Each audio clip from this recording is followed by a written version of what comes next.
നിന്റെ മനസ്സിൽ എന്താണെങ്കിലും നിനക്കത് ഞങ്ങളോട് തുറന്നു പറയാം. നീ പ്രായപൂർത്തിയായ ഒരു പുരുഷനാണ്, ഒരു വക്കീലുമാണ്. നിനക്ക് വ്യക്തമായി അറിയാം ഒരു ഇന്ത്യൻ പൗരന്റെ മൗലികാവകാശങ്ങളെക്കുറിച്ച്.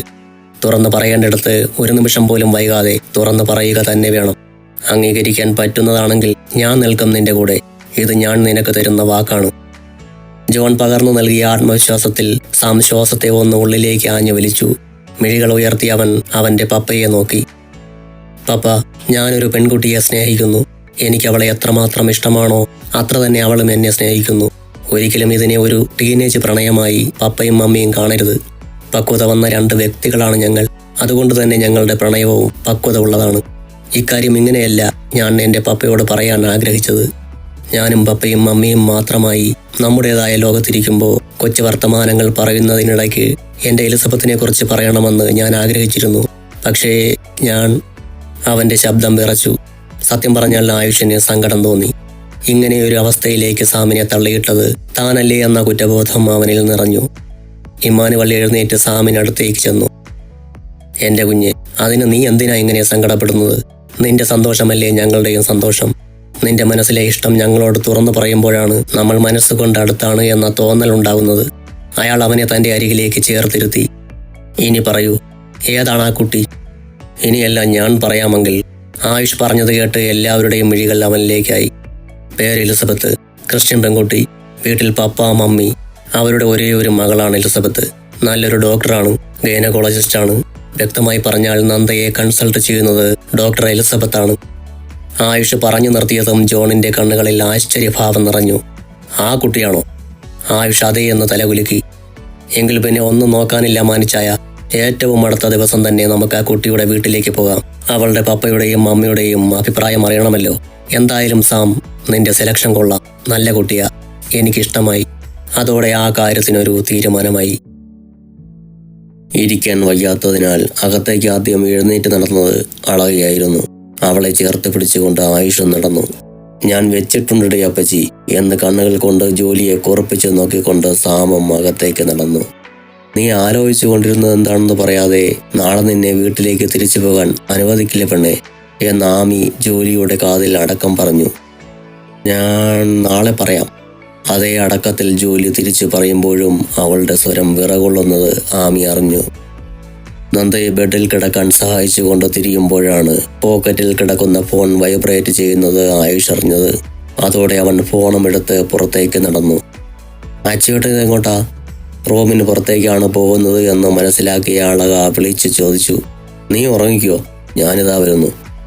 അല്ലെങ്കിലും ഈയിടെയായിട്ട് രഹസ്യങ്ങൾ ഒത്തിരി കൂടുന്നുണ്ട്, ഞാൻ കണ്ടുപിടിക്കുവേ. അവളെ നോക്കി വന്ന് പുച്ഛിച്ച് ചിരിച്ചുകൊണ്ട് ആയുഷ് ഓപ്പൺ ടെറസിലേക്കുള്ള സ്റ്റെപ്പ് കയറാൻ തുടങ്ങി. വേണു റൂമിൽ എത്തുമ്പോൾ ജോലി ബെഡ് കുടഞ്ഞു വിരിക്കുന്നുണ്ട്. പക്ഷെ മനസ്സ് ഇവിടെയെങ്ങുമല്ലെന്ന് വ്യക്തം. വേണു ബെഡിൽ ഇരുന്നു കൊണ്ട് പതിയെ അവളെ തന്നിലേക്ക് ചേർത്ത് പിടിച്ചു. എന്താണ് ഈ കുഞ്ഞു തലയ്ക്കകത്ത്? എന്നോട് കൂടി ഒന്ന് പറ. വേണു അവളെയും കൊണ്ട് ബെഡിലേക്ക് ചാഞ്ഞു. അവന്റെ ഇടതു നെഞ്ചിൽ തല ചേർത്ത് വെച്ചുകൊണ്ട് ജോലി അവനെ ഇടം കൈയാൽ ചുറ്റിപ്പിടിച്ചു.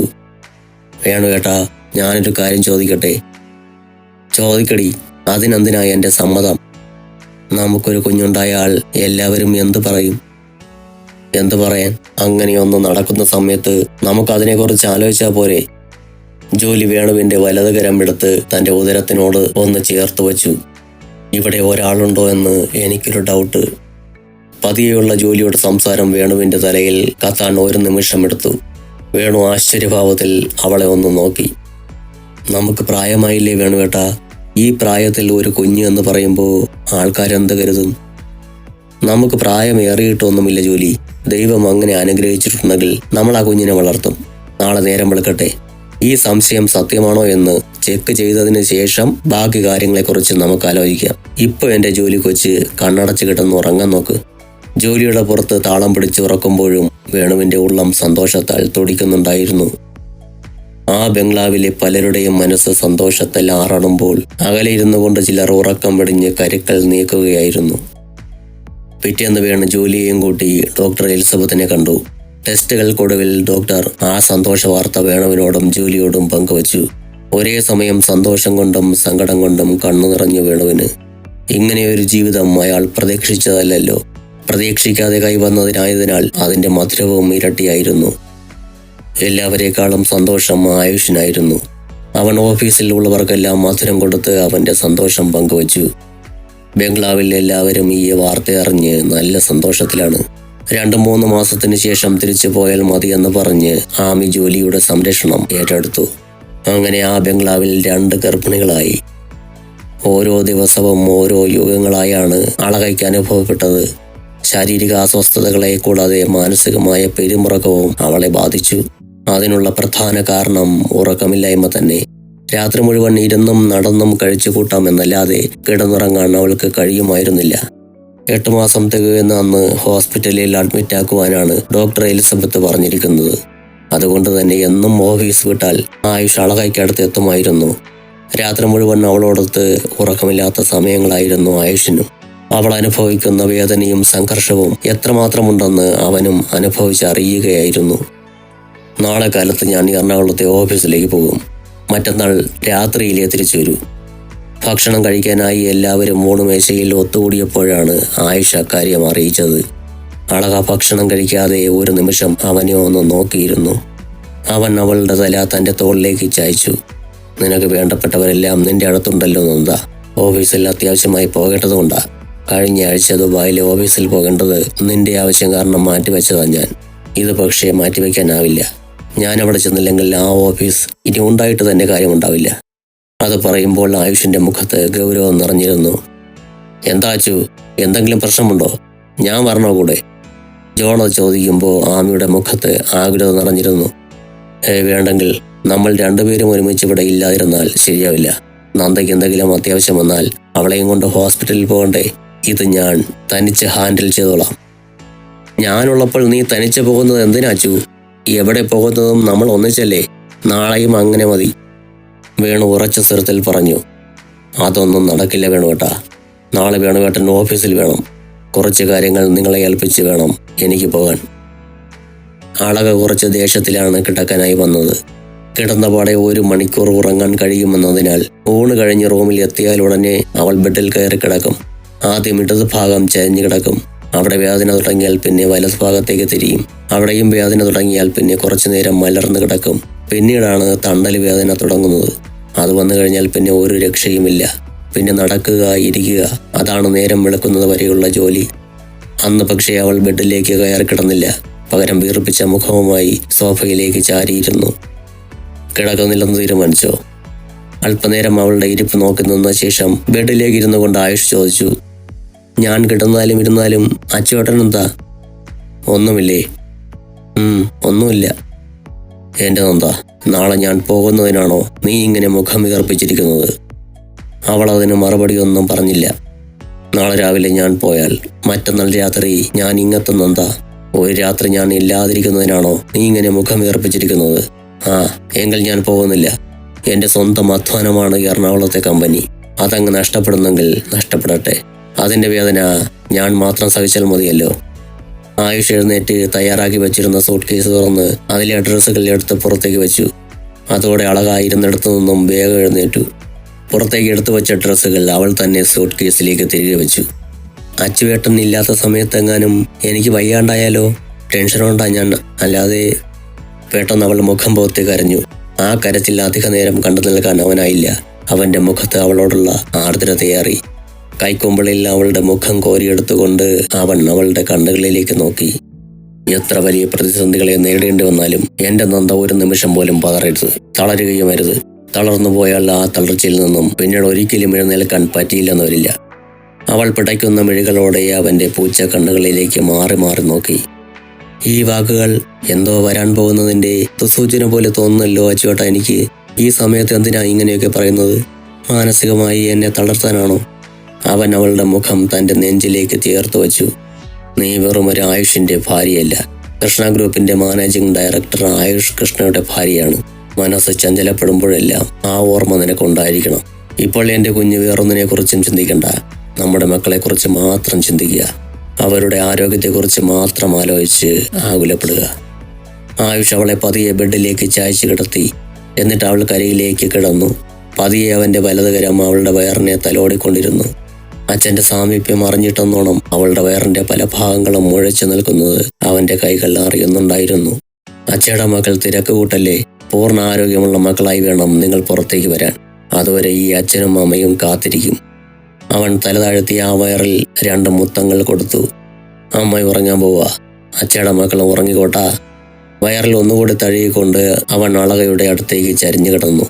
അളക ഉറങ്ങുന്നതുവരെ അവൻ്റെ കൈകൾ അവളുടെ പുറത്ത് താളം പിടിക്കുന്നുണ്ടായിരുന്നു. പിറ്റേന്ന് വേണുവും ആയുഷും കാറിൽ കയറി ഓഫീസിലേക്ക് യാത്ര തിരിക്കുമ്പോൾ പൂമുഖത്ത് അളകയും ജൂലിയും അവരെ യാത്ര അയക്കാൻ നിന്നിരുന്നു. അകന്നു പോകുന്ന കാറിനെ നോക്കി പതിവില്ലാത്ത വിധം അളകയുടെ മിഴികൾ നിറഞ്ഞൊഴുകുന്നുണ്ടായിരുന്നു. എത്ര ആലോചിച്ചിട്ടും അതിൻ്റെ കാരണം മാത്രം അവൾക്ക് പിടികിട്ടിയില്ല. ഓഫീസിലെ കാര്യങ്ങൾ ഓരോന്നും വേണുവിനെ പറഞ്ഞേൽപ്പിക്കുകയാണ് ആയുഷ്. എറണാകുളത്തെ ഓഫീസിൽ എന്താണ് പ്രശ്നമെങ്കിലും എന്നോട് തുറന്നു പറയൂ അച്ചു. എന്താണെങ്കിലും നമ്മൾ ഒരുമിച്ചല്ലേ സോൾവ് ചെയ്യാറ്. ഇപ്പോൾ മാത്രം എന്താ ഒരു പ്രത്യേകത? വേണുവിൻ്റെ മിഴികളിൽ സംശയത്തിൻ്റെ നിഴൽ വീണു തുടങ്ങിയിരുന്നു. പ്രശ്നം സാമ്പത്തികമാണ് വേണുവേട്ടാ. 1ഉം 2ഉമല്ല, കോടികളാണ് മറിഞ്ഞിരിക്കുന്നത്. ഇത്രയും പണത്തിൻ്റെ ഷോട്ട് എങ്ങനെ വന്നുവെന്ന് എത്ര ആലോചിച്ചിട്ടും മനസ്സിലാവുന്നില്ല. ഓഡിറ്റിംഗ് എല്ലാം വളരെ കൃത്യമായിരുന്നു. അതിനുശേഷം എന്തോ അട്ടിമറി നടന്നിട്ടുണ്ട്. 2 ദിവസമായി ആദ്യം വിളിച്ചിട്ട് കിട്ടുന്നുമില്ല. അമ്മയ്ക്ക് എന്തോ അസുഖമായിട്ട് തിരുവനന്തപുരത്ത് പോവുകയാണെന്ന് പറഞ്ഞിട്ടല്ലേ ആദ്യം ലീവ് എടുത്തത്. ഫോണിന് റേഞ്ച് ഉണ്ടായിരിക്കില്ല, അതുകൊണ്ടായിരിക്കും കോൾ കണക്റ്റ് ആവാത്തത്. ആ, അതായിരിക്കും. എന്നാലും അവനുണ്ടെങ്കിൽ എനിക്കും ഒരു ആശ്വാസമായിരുന്നു. എന്നാലും ഇത്രയധികം പണത്തിൻ്റെ ഷോട്ട് എങ്ങനെ വന്നുവെന്നാ ഞാൻ ആലോചിക്കുന്നത്. വേണുവിന് ആ വാർത്തയങ്ങ് ഉൾക്കൊള്ളാൻ കഴിഞ്ഞില്ലെന്നതാണ് സത്യം. വർഷം കുറേയായി വേണു ഇവിടെ കയറിയിട്ട്. ഇന്നുവരെ ഇങ്ങനെ ഒരു അനുഭവം ആദ്യമായിട്ടാണ്.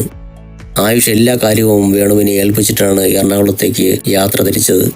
അന്നത്തെ ദിവസം ഒന്നിനെക്കുറിച്ചും ചിന്തിക്കാൻ സമയമുണ്ടായിരുന്നില്ല വേണുവിന്. ആയുഷ് ഏൽപ്പിച്ചു പോയ ജോലികൾ അത്രയ്ക്കുണ്ടായിരുന്നു ഓഫീസിൽ. ബംഗ്ലാവിലെത്തിയതും വല്ലാതെ തളർന്നിരുന്നു വേണു. അതുകൊണ്ട് തന്നെ ചായ പോലും കുടിക്കാതെ അവൻ ബെഡിലേക്ക് ചാഞ്ഞു. ഒന്നുറങ്ങി എഴുന്നേറ്റതിന് ശേഷമാണ് കുളിച്ചത് തന്നെ. കുളി കഴിഞ്ഞതും ജോലി കോഫിയുമായി എത്തി. റൂമിലെ സോഫയിൽ ഇരുന്നു കൊണ്ട് അവൻ കോഫി കുടിക്കുമ്പോഴാണ് ഡോർ തുറന്നളക അകത്തേക്ക് വരുന്നത്. ആ അല്ലിമോള് വാ. വേണു അവളെ തൻ്റെ അരികിലേക്ക് പിടിച്ചിരുത്തി. മോള് ചായ കുടിച്ചായിരുന്നോ? എന്തു പറ്റി മുഖത്തൊരു വിഷമം പോലെ? വേണുവേട്ടാ, അച്ചുവേട്ടൻ പോയിട്ട് ഇതുവരെ വിളിച്ചിട്ടില്ല. അങ്ങോട്ട് വിളിച്ചിട്ടാണെങ്കിൽ കിട്ടുന്നുമില്ല. വേണുവേട്ടനെ വിളിച്ചിരുന്നോ? ഇല്ലല്ലോ. എല്ലാ കാര്യങ്ങളും പറഞ്ഞേൽപ്പിച്ചതിനാൽ അങ്ങോട്ടും ഇങ്ങോട്ടും വിളിക്കേണ്ട ആവശ്യമില്ലായിരുന്നു. ഞാനൊന്ന് വിളിച്ചു നോക്കട്ടെ. വേണു ഫോണെടുത്ത് ആയുഷിൻ്റെ നമ്പറിലേക്ക് വിളിച്ചു. അപ്പുറത്തു നിന്നും പരിധിക്ക് പുറത്താണ് എന്ന മറുപടിയും കിട്ടി. ഞാൻ അച്ചുവേട്ടനെ ഇന്ന് 4 മണിക്ക് തൊട്ട് വിളിക്കുന്നതാ. അപ്പോൾ മുതൽ ഇത് തന്നെ പല്ലവി. എനിക്കെന്തോ വല്ലാത്ത ഭയം തോന്നുന്നു വേണുവേട്ടാ. അവളുടെ മുഖത്തെ ആകുലത കണ്ട് വേണുവിന് ചിരി വന്നു. എന്തിന്? എൻ്റെ അച്ചു ആദ്യമായിട്ടാണോ എറണാകുളത്തിന് പോകുന്നത്? എൻ്റെ കുഞ്ഞിൻ്റെ മനസ്സിൽ ഒരു ടെൻഷനും വേണ്ട. അവൻ പോയ പോലെ ഇങ്ങ് വരും. അളകയെ ആശ്വസിപ്പിച്ച് പറഞ്ഞു വിട്ടെങ്കിലും വേണുവിൻ്റെ മനസ്സ് എന്തുകൊണ്ടോ അസ്വസ്ഥപ്പെടുന്നുണ്ടായിരുന്നു. അവൻ പിന്നെയും പലവട്ടം ആയുഷിൻ്റെ ഫോണിലേക്ക് വിളിക്കുകയുണ്ടായി. അപ്പോഴൊക്കെയും അത് തന്നെ മറുപടി. ഇവനെന്താ വല്ല ഫോറസ്റ്റിലുമാണോ? തീരെ റേഞ്ചില്ലായിരിക്കാൻ. വേണു എറണാകുളത്തെ മാനേജർ സുശീലിൻ്റെ ഫോണിലേക്ക് വിളിച്ചു. ഹലോ വേണുവേട്ടാ. അപ്പുറത്തു നിന്നും സുശീലിൻ്റെ സ്വരം. സുശീൽ, ആയുഷ് സാർ ഇന്ന് അവിടെ വന്നിരുന്നോ? ഇന്ന് വരുമെന്ന് പറഞ്ഞിരുന്നു. എന്നാൽ ഞാൻ ഓഫീസിൽ നിന്ന് വരുന്നതുവരെ സാർ ഇവിടെ എത്തിയിട്ടില്ല. അവിടേക്കാണെന്ന് പറഞ്ഞാണല്ലോ ഇവിടെ നിന്ന് പോയത്. അവിടേക്കല്ലെങ്കിൽ പിന്നെ എങ്ങോട്ട്? വേണു എന്ത് ചെയ്യണമെന്നറിയാതെ ഒരു നിമിഷം ഇരുന്നു. അല്പസമയം കഴിഞ്ഞതും സുശീലിൻ്റെ കോൾ വേണുവിൻ്റെ ഫോണിലേക്ക് എത്തി. സുശീൽ, പറയൂ. വേണുവേട്ടാ, ഒരു ബാഡ് ന്യൂസ് ഉണ്ട്. എന്ത് ബാഡ് ന്യൂസ്? അപ്പുറത്തു നിന്നും കേട്ട വാർത്തയിൽ വേണു തരിച്ചിരുന്നു പോയി.